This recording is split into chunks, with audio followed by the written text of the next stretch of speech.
All right, welcome back. So there's been a lot of mystery about what happened on this Pizzagate.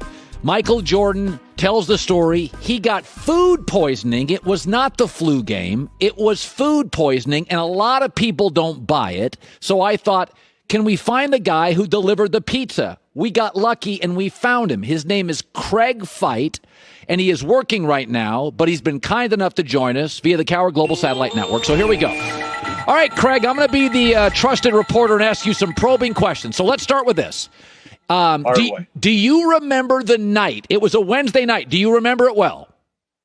I remember being Tuesday night, actually. It was the night before the game. I think they played on Wednesday night, didn't they? And so this was the night before that it happened. Okay, so you worked what city and where? Park City, Utah. And it was at, which it's been all over the place, and hopefully the company doesn't mind, but it was for Pizza Hut. Okay.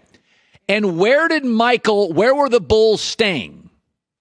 They were at the Marriott Hotel down at the base of Park City Main Street. It was brand new at the time, or relatively new. Now, Craig, that is a 40-minute drive.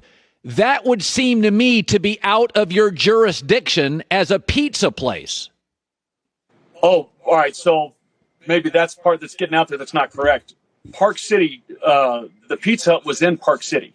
It was actually across from the high school, which is the Pizza Hut's not there anymore. It's been turned into an Instacare or something, but it's roughly about 5 minutes from the Marriott, which is at the base of Park City's Main Street right there. So when people are saying that it was in Salt Lake and that I drove, no, none of that happened. We were 5 minutes from it. That's why I believe the trainer was saying, hey, we looked all over the place to try and find a place that was open, and that's what they found us, because there were us and Domino's were open. Okay. So now people are saying, I mean, why did all these 5 pizza guys, do you remember the phone call from, who called you guys at Pizza Hut? So I was not on the phone call. What was happening was the driver had gotten the phone call. He was taking it.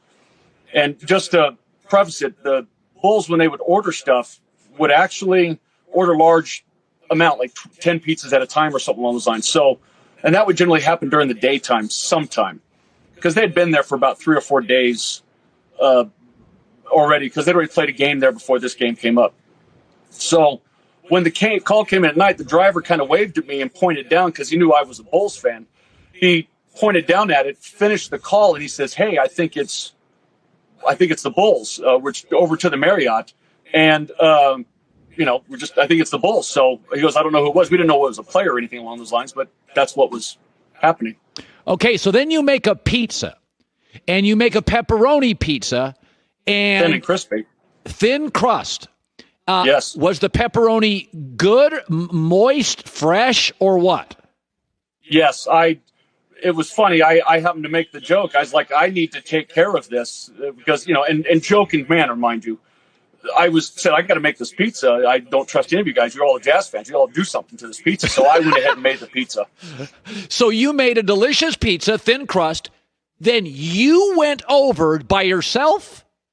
No, I had a driver, which I keep telling everybody, God forgive me, I cannot remember who the driver is. And hopefully he'll see this or whatever, and he'd be willing to come forward. But I can't remember the individual I was with. But we went ahead and I had him take me over because it was my first delivery. So it's not abnormal, if you will, to have 2 people go to a delivery at once just to watch to learn the process. But let's be honest, we went hoping that obviously you're going over to the Marriott. You'd hope you meet a Bulls or beat some of the Bulls or whatever was going to happen. Oh, I totally get that. So then you deliver it, and then Michael, you hear, get sick. What was your reaction? Well, it was insinuated that he got sick, and in fact, right when they announced it in the beginning, I want to say it was Ahmad Rashad or whatever, but they announced that he had flu-like symptoms or whatever, and that he got sick. I actually got a phone call, which I can't remember the details of the phone call. I know it was from someone at work. They were giving me a hard time about, thanking me. Hey, way to go, way to try and get Michael sick so the Jazz can win. Great job.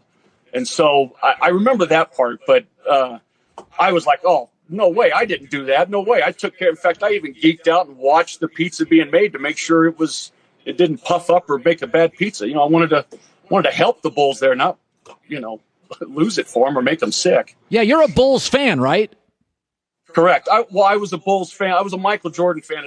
I wasn't a big fan of what Jerry Krause did, so I stopped being a Bulls fan when Krause got rid of all the Bulls. But I had worked, because I lived in Utah, I had worked for the Jazz before. So the Jazz, I'd always watched it, and it was fun. And my wife's a big Jazz fan, so I've always been kind of a Jazz fan. But I was a Michael Jordan fan, especially since, when I first saw Michael Jordan, I remember when he had the shot and beat the Hoyas in the championship. I was 12, I think, when it happened, and I've always paid attention to him since then.